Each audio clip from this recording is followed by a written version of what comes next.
우리나라 전자업계 쌍두마차인 삼성전자와 LG전자가 새해 벽두부터 울적합니다. 지난해 10월부터 12월 사이 4분기 실적이 삼성전자는 약 70%, LG전자는 90% 가까이 뚝 떨어지는 어닝 쇼크를 기록했기 때문입니다.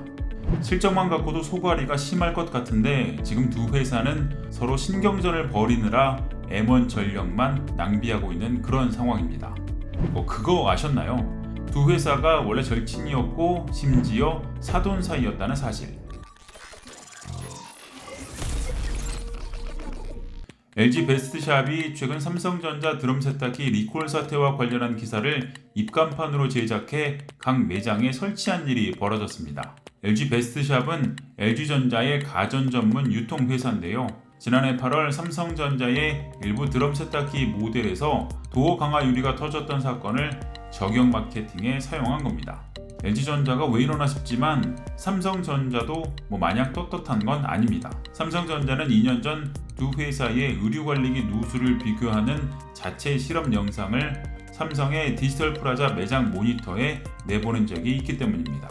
LG전자 제품을 깎아내리기 위한 의도가 노골적이었던 셈입니다. 양사 비방전은 이뿐만이 아니었습니다. TV도 있었고 건조기도 있었습니다. 이 정도면 소비자가 겹치는 어지간한 가전제품에 대해선 한 번쯤 비방전을 했다 이렇게 볼 수 있을 정도입니다. 가전제품 수요는 한정되어 있는 상황에서 더 많은 소비자를 끌어들이기 위한 경쟁이다 이렇게 생각하기엔 그 전략이 너무 1차원적이고 세련되지 못했다는 평가가 많습니다. 당연히 시장이나 소비자에게 피로감만 준다는 지적도 이어지고 있습니다.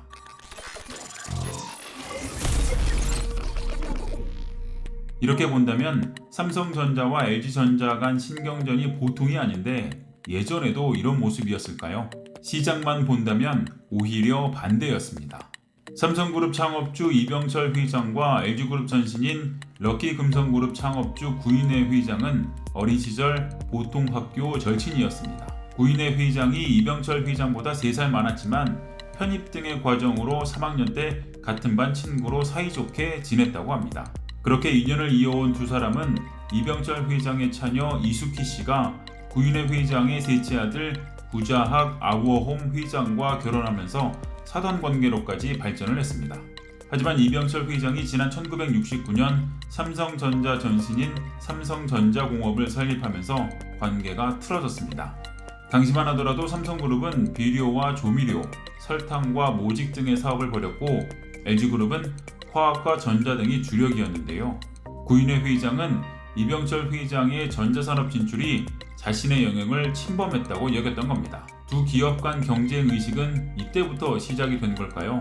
그룹을 이끌고 있는 수장들의 속내까지는 알 수는 없지만 부자학 아워홈 회장이 지난해 5월 북한으로 별세했을 당시 삼성가에서도 빈소는 방문했습니다.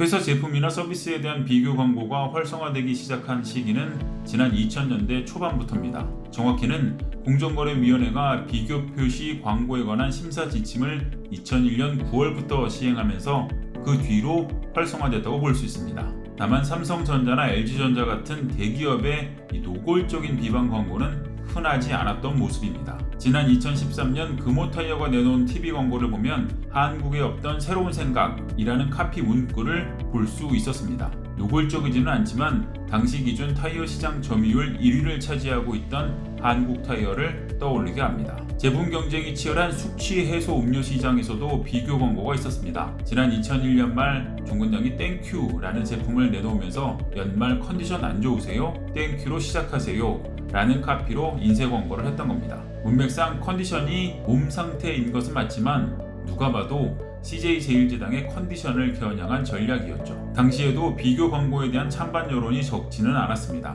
다만 소비자가 공감할 수 있는 아이디어만 찾을 수 있다면 의미 있는 바이럴 효과를 얻을 수 있다는 평가도 많았습니다. 앞서 언급한 삼성전자와 LG전자의 광고 혹은 마케팅을 두고 비방이라고 하지 비교라고 평가하지 않는 건 그만큼 시장이나 소비자가 공감하지 못하고 있다는 반증일 겁니다.